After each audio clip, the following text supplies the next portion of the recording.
Daniel, bonjour. Bonjour Christophe. On dit bon matin ici. As-tu bien dormi? J'ai bien dormi, Daniel. Bon matin Christophe. Bon matin, Daniel.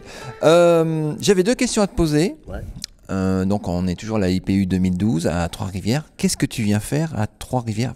Qu'est-ce que tu es venu toi présenter d'abord? Alors je suis venu présenter à Trois-Rivières deux choses. Les résultats de recherche d'un projet européen qui s'appelle ISUP, qui est un projet auquel participent 6 partenaires européens dont Lyon. Donc on a fait une présentation là-dessus qui est un symposium et puis alors un atelier auquel on fait travailler les gens concrètement sur leur propre dispositif. C'est en ce moment de l'autre côté, là. Fais pas trop de bruit. D'accord. Et puis la deuxième chose que je suis venu présenter, c'est un certain nombre de recherches sur les cours qu'on donne en bac 1, en première année de fac, sur l'appréciation des étudiants et les effets des dispositifs qu'on met en place sur un certain nombre de leurs comportements cognitifs, relationnels, métacognitifs, etc. Donc on analyse vraiment, c'est un peu la suite, ou en tout cas c'est complémentaire à ce qu'on fait sur les dispositifs hybrides, puisque ce qu'on donne comme cours, ce qu'on met en place comme dispositif, c'est un dispositif hybride, et on cherche à voir à travers les écrits de nos étudiants quels sont les effets que produit sur eux le dispositif qu'on met en place. D'accord. Et ça a quel effet? T'as 2 minutes.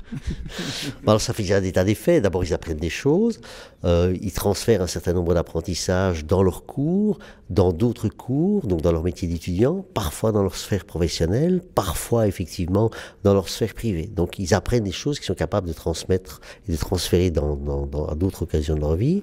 Ils arrivent en général, ils disent non, on n'aime pas les technologies, on veut pas faire de la technique, tout ça, on croit que l'humain va disparaître, tout ça. Et puis au fond, en fin d'année, ils disent non, finalement, on est devenu plus autonome, on a moins peur de techno, on réalise qu'on peut faire de l'interaction personne-personne à travers les technologies. Et donc sur ce point-là, sont relativement, je dirais, rassurés. Et donc globalement, rien que ça, déjà pour nous, c'est pas mal, quoi. D'accord. Donc je mettrai sous les vidéos, je mets les liens vers les articles, les résumés, machin, tout ça. Et deuxième question, qu'est-ce que tu viens faire à la IPU de façon plus générale? Qu'est-ce que tu attends à la IPU? Pourquoi tu participes à la IPU? Alors pourquoi je participe à la IPU? D'abord, je trouve que moi je viens à la IPU depuis très longtemps. Alors ce que je trouve intéressant à la IPU, c'est une association internationale francophone de pédagogie universitaire. Donc ce qui est important d'abord que c'est international, donc on a des contacts avec d'autres communautés, avec des gens qui viennent d'autres régions sur d'autres problématiques.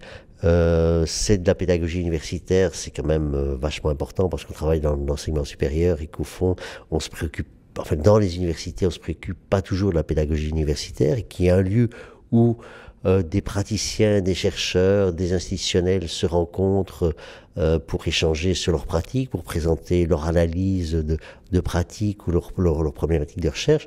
C'est quand même un lieu que je trouve très intéressant. Ben, merci Daniel. Donc on se voit dans 2 ans, c'est à Mons en Belgique. Eh bien, à dans 2 ans. Mais on se reverra avant, on fera plein de choses parce que... Sûrement, voilà. Ça marche.